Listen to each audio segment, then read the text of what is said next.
assignment was also to look at the state of Utah and the things that we felt were impacting the transportation trends are the explosive population growth, not only on the Wasatch Front, but across the state.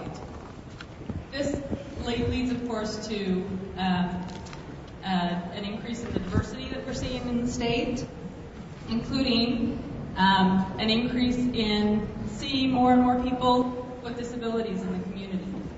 Across the timeline, we saw that we were building an infrastructure, starting with roads, then leading to tracks, and now the front runner.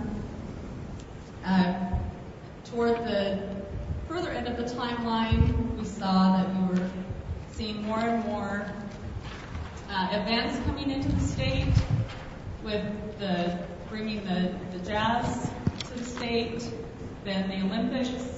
Now we have our soccer team and our hockey team and some other things. So we are getting more and more things, and more cultural. Well, not that sports are culture. My husband would really argue with that, but with theater and other things, and all of the infrastructure that we have built with the transportation supports that.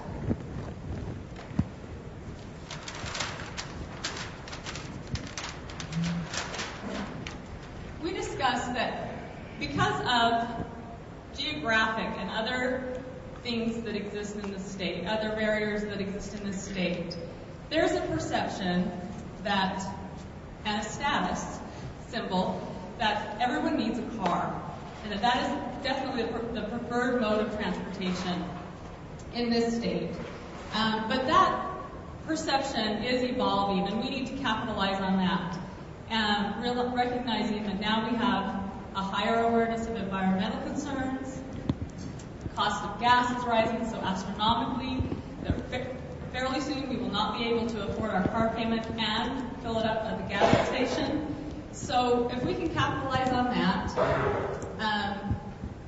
then we think we can enhance people's awareness of a need for a public transportation system. And in our communities, in the rural communities, what we have recognized is that if we are building the transportation system only for those who are transportation dependent, our communities can't support those systems. So we have to be able to build a system that everyone will use, that everyone will support, and then those systems are in place for the entire community.